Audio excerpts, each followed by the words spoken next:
entraram na live, né? Que entraram no horário certo. Senhor nosso Deus e Pai, quero te agradecer por esse dia, pelo suprimento, porque o Senhor nos guardou, Senhor Deus. Quero te louvar, te entregar toda a honra, toda a glória e todo louvor, Pai.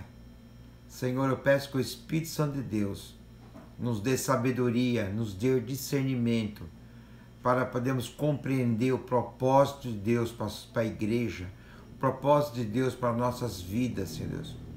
Para que nós possamos crescer em entendimento e sabedoria. Pai, eu quero te agradecer por tudo, Senhor Deus, em nome de Jesus, Pai.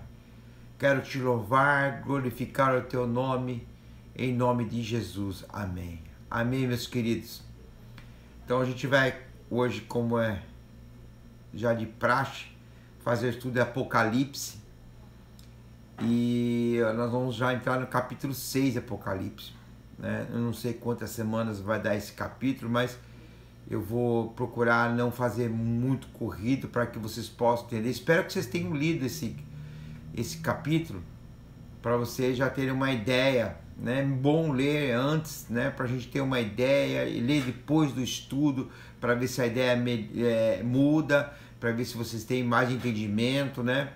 E eu sempre falo que Deus não manda comida requentada, mas Ele dá sempre comida nova para nós.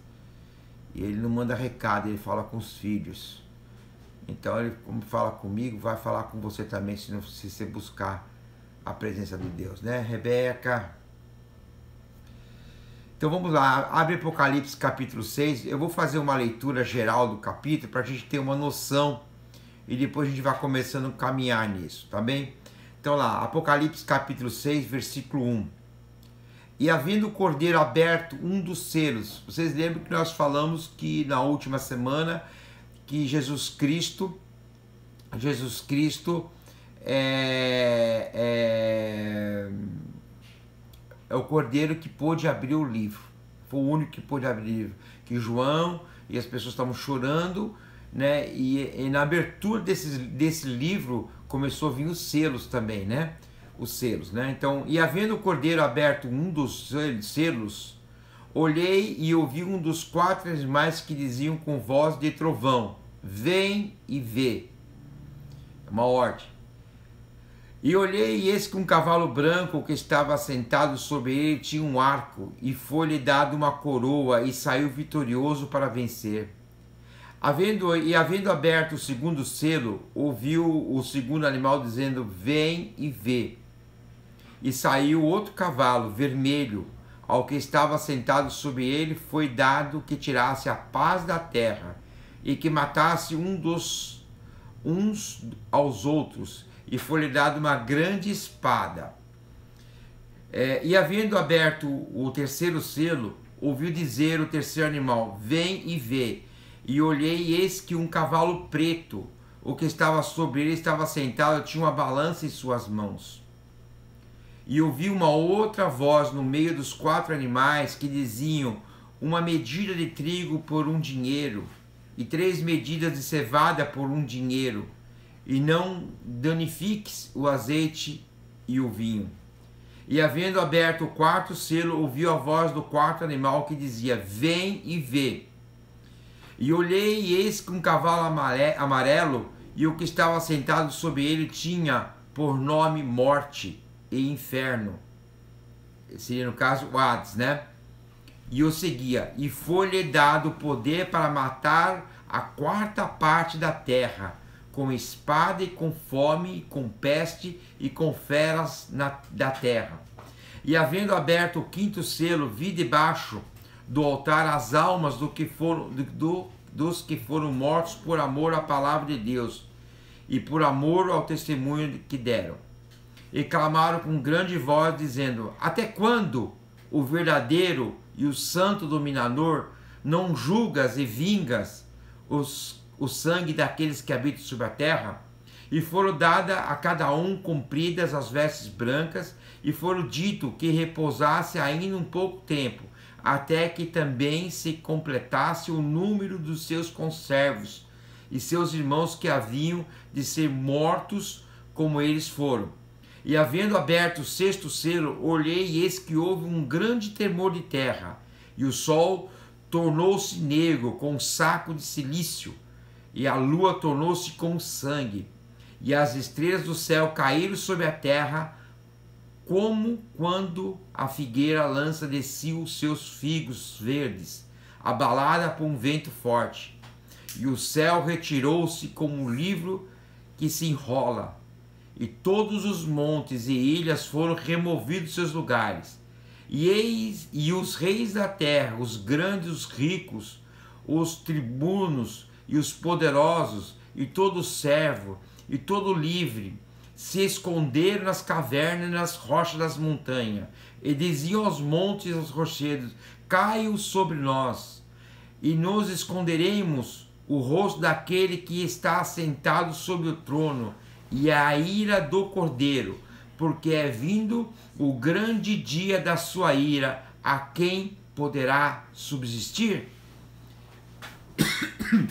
Nós vimos que no capítulo 4 e no capítulo 5 de Apocalipse, há uma adoração descrita e um preparativo para a ira de Deus descrita em Apocalipse 6 até o 19. Aí você fala: pastor, mas 4 e 5 fala de adoração e dos 6 ao 19 sobre ira. Não é muita coisa? Veja bem, nós temos a Bíblia toda para nos arrependermos e para nos andarmos no caminho certo e correto. Mas chega um momento que eu já falei isso outra vez, que a adoração anda junto com o juízo, né? E logo depois da adoração vem o juízo de Deus, né? Pode parecer estranho adoração e julgamento andarem juntos, mas esta dúvida vem porque não entendemos os propósitos de Deus e nem a força do pecado. Nós não entendemos a força. Paz, Vanessa. Boa noite. Né? Nós não entendemos a força do pecado. Deus é logâmeno. Sim, Ele é. Mas Ele é juiz e Ele vai julgar. Sabe um versículo que eu gosto muito? Eu gosto não, mas é uma verdade. Gálatas 6,7 diz que Deus não se zomba.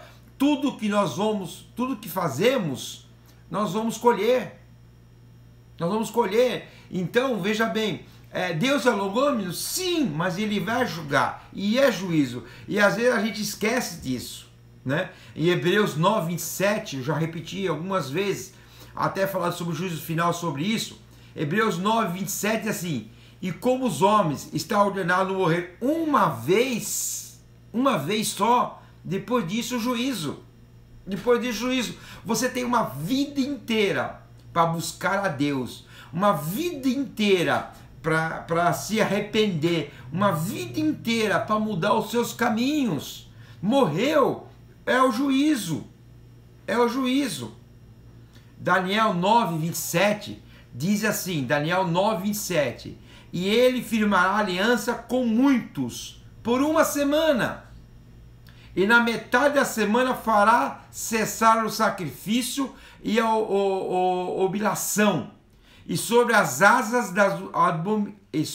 a asa das abominações virá o assolador, e isso até a consumação. O que está determinado será derramado sobre o assolador.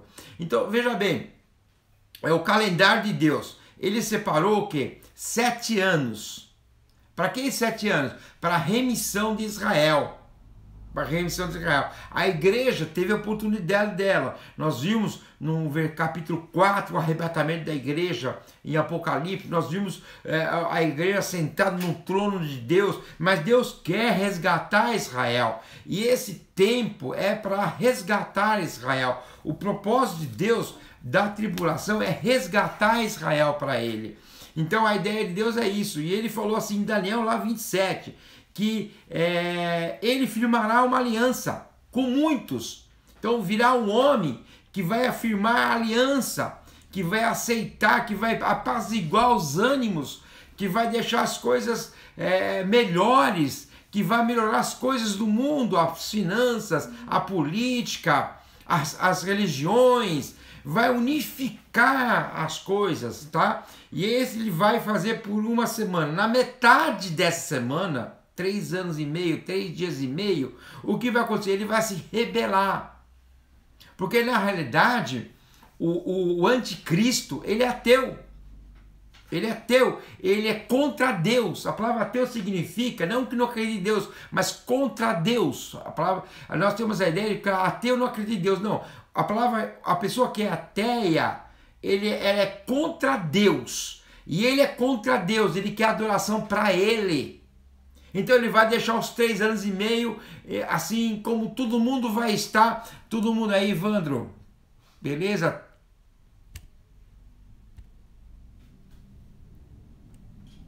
Eu apertei coisa errada aí. E ele vai deixar os 3 anos e meio, ele vai fazer uma ligação entre as pessoas, né? Ele vai começar a fazer uma integração entre as pessoas. E após a integração, sim, ele vai se rebelar e falar, a partir de agora, vocês vão ter que me adorar. A adoração vai ter que ser feita através de mim. Então, como eu falei, né, esse período é dividido em 3 partes. O começo, capítulo 6 até o versículo 9, é o começo das coisas, da tribulação. O meio é do capítulo 10 ao 14. E o fim é do Apocalipse 15 até o capítulo 19. É o fim. Mas o que há de tão importante no meio da tribulação? O rompimento com Israel. O que é mais importante? O rompimento com Israel. Porque até o povo escolhido de Deus, Israel, ele vai ficar envolvido com esse anticristo. Mas de repente, na metade, o rompimento com o anticristo vai ser feito com Israel. Então esse rompimento é a metade, onde o anticristo vai se manifestar contra Israel e contra as pessoas que defendem e que apoiam Israel. A gente tem uma ideia do que seria isso, a gente poderia colocar como nazismo, porque Hitler, existe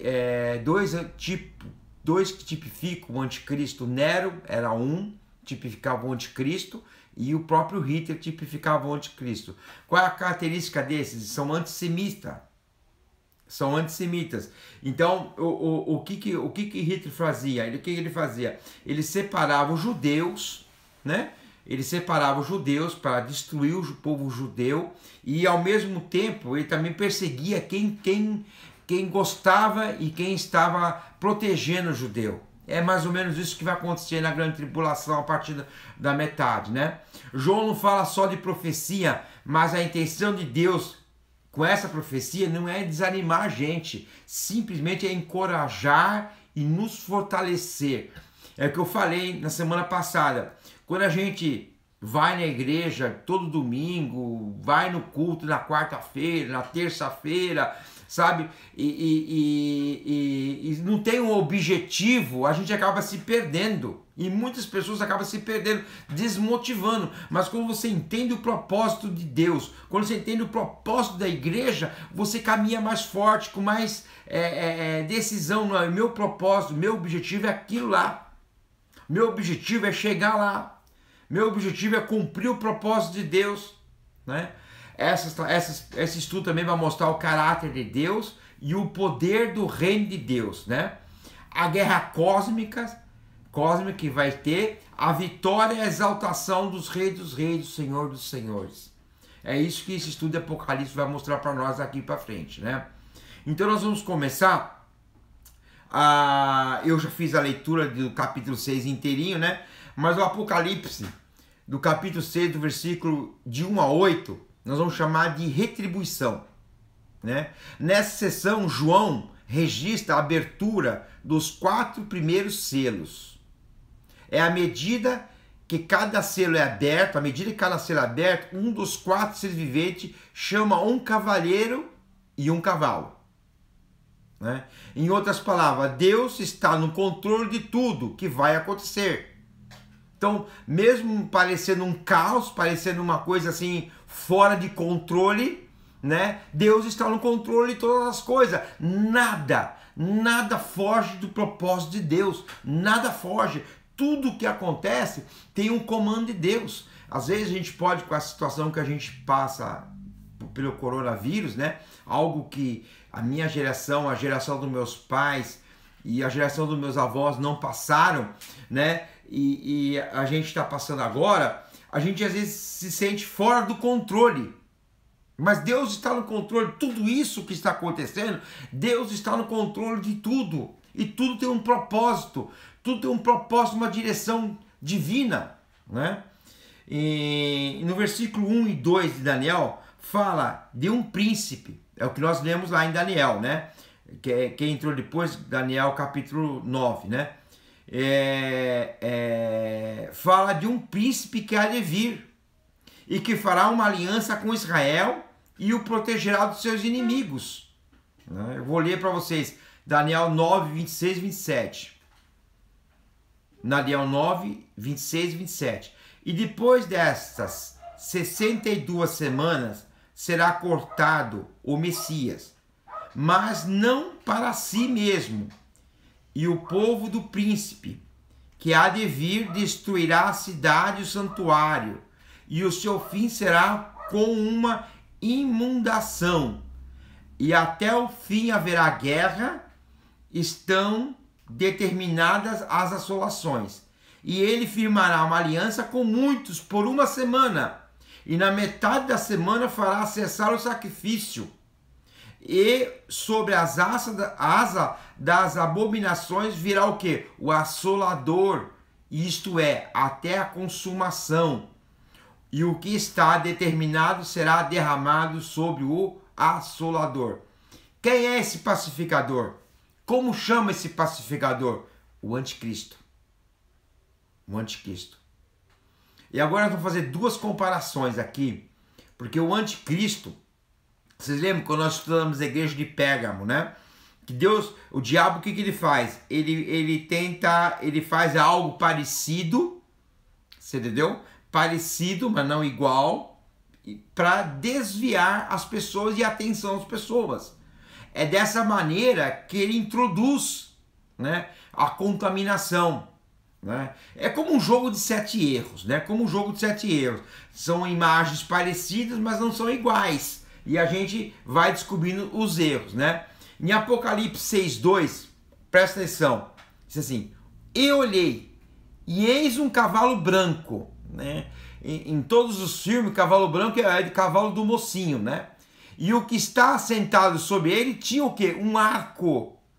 E olhei, e foi-lhe dado uma coroa, e saiu vitorioso para vencer. Tem tudo para ser Jesus Cristo nesse versículo. Tem tudo para ser Jesus Cristo nesse versículo. Mas vamos comparar esse versículo com Apocalipse capítulo 19, 11. Né? Nós vamos lá na frente repetir esse versículo, lá na frente, mas vamos comparar com esse cavaleiro. E vi o céu aberto, e eis que um cavalo branco, ó, branco, o que estava sentado sobre ele chama-se Fiel, Verdadeiro, e julga e peleja com justiça. Então nós temos esses dois cavaleiros, um que saiu com um cavalo branco, cavalo do mocinho, com um arco na mão, sem flecha, com autoridade para vencer. Ele saiu com autoridade para vencer. Vocês lembram que eu falei que tudo está sob controle de Deus? Tudo está sob o controle de Deus. Deus deu autoridade, deixou ele ter autoridade para vencer, porque é propósito de Deus, né? O cavaleiro de Apocalipse 6, ele vem com uma imitação, vem com um pacificador. Por isso que quando a gente vê pessoas falando de paz, né? De paz, paz, paz, nem sempre essa paz vem de Deus. Nem sempre. A Bíblia diz, Jesus falou assim, eu vou colocar irmão contra irmão. Eu não vim trazer paz, mas eu vim trazer guerra. Guerra contra o pecado, contra a natureza humana. Jesus falou, deixou claro que nós vivemos aqui numa guerra espiritual. E esse cavaleiro veio na paz, trazendo paz, né? Vendo como um pacificador. Vem com um arco sem flecha, né? Um arco sem flecha não funciona para guerra. A arma que Jesus usa não é arco. A arma que Jesus usa é espada. A coroa em Apocalipse, no grego, ela é Stephanos, que significa coroado para vencer. A coroa de Jesus é de diadema, né? Que significa coroa de rei. Ele veio para vencer. Mas Jesus Cristo é rei, é de diadema, é uma coroa diferente, né? Apocalipse 19:12 diz assim: os seus olhos eram como chama de fogo, e sobre a sua cabeça havia muitos diademas, e tinha um nome escrito que ninguém sabia senão ele mesmo. Esta é a coroa de Jesus Cristo, a coroa de rei, né? Em Apocalipse 6, constitui um paralelo bastante próximo com a sequência apresentada por Jesus no Monte das Oliveiras, sendo que o primeiro acontecimento mencionado é a aparição do quê? Do falso Cristo. Esse cavaleiro, como eu falei para você, ele veio trazer paz, igualdade, tolerância. Nós estamos hoje de propaganda, né? Que nós temos que ser tolerantes e ter igualdade, manifestar igualdade, paz, né? Nós temos que amar. A Bíblia nos ensina a amar até os nossos inimigos, mas isso não podemos nos fazer igual a eles. Nós temos que amar as pessoas, mas não tolerante com os pecados das pessoas. Eu posso amar uma pessoa, eu posso amar aquela vida, mas eu não sou obrigado a concordar com o modo de vida dela. E aqui está dizendo o seguinte, que nós temos que concordar com o modo de vida de cada um. E está errado isso. Está errado isso. Mateus 24, capítulo 24, 4 a 5, diz assim: e Jesus respondendo disse-lhe: acautelai-vos, que ninguém vos engane, porque muitos virão em meu nome, dizendo, eu sou o Cristo, e enganarão a muitos. A muitos. O cavalo branco aqui mostra como o coração do homem é enganoso. Lá em Jeremias 17:9 diz assim: enganoso é o coração, mais que todas as coisas, perverso, quem o conhecerá? É aquele negócio, sentir no coração, sentir no coração. Na maioria das vezes o que a gente sente no coração são emoções que alguém quer que a gente sinta. São emoções que são colocadas na nossa mente para que nós sentimos aquela coisa. O que está no coração nosso tem que ser comparado com o que está na palavra de Deus. Nem sempre, ou na maioria das vezes, o que está no nosso coração é o que Deus quer que a gente faça. É o que Deus quer que a gente faça, né? A semelhança do primeiro cavaleiro com o cavaleiro a Cristo mostra que o poder terreno da morte do mundo é apenas uma imitação ou paródia do verdadeiro poder de Cristo.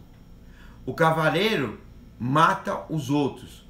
O cordeiro mostra o seu poder morrendo pelos outros. O cavaleiro, ele mata os outros. O cordeiro mostra o seu poder morrendo pelos outros. Essa é a grande diferença. Bom, eu acho que eu vou parar no primeiro cavalo para a gente não confundir muito. Então, quem é esse cavaleiro? O anticristo. Ele vai vir no começo. Algumas pessoas dizem que o anticristo não se manifestou ainda porque o Espírito Santo está aqui. Isso não é uma verdade. Porque a promessa de Deus é que o Espírito Santo de Deus ficaria conosco até a consumação de todas as coisas. E as coisas vão ser consumadas lá no trono branco, lá no juízo final. Então o Espírito Santo, ele não vai estar aqui. O que está segurando o anticristo é a igreja de Cristo. É a igreja de Cristo. A partir do momento que a igreja for arrebatada, que a igreja sair da terra, o que vai acontecer? Deus vai permitir vai permitir que o anticristo se manifeste. E ele vai vir com um cavalo branco. Ele vai vir falando de paz. Ele vai vir falando de tolerância. Ele vai vir tentando apaziguar as coisas. Isso na metade da semana. Metade da semana são 3 dias e meio, 3 anos e meio. Como estava escrito em Daniel. No meio, ele vai se manifestar. E como ateu que ele é contra Deus, ele vai querer adoração para si mesmo, tá? Então vamos parar no cavalo branco para a gente entender direitinho. Depois a gente vai falar sobre os outros cavalos a partir da semana que vem. Amém? Alguém quer fazer alguma pergunta ainda? Alguma coisa? Se não, eu vou... Se quiser mandar a pergunta para mim depois no grupo da igreja ou no WhatsApp, e a gente responde. Se for algo pertinente, inclusive eu respondo ao vivo aqui, que nem eu fiz com o Rodrigo na semana passada. Ele me mandou no particular e eu respondi ao vivo. Amém? Então, meus irmãos, vamos orar então para a gente terminar essa live. Eu não quero estender muito, para não ficar... eu quero que vocês mastiguem esse Apocalipse direitinho. Amém? Então, feche seus olhos, vamos olhar. Senhor nosso Deus e Pai, quero te agradecer pela tua presença, pelo teu amor. Muito obrigado por tudo, Senhor.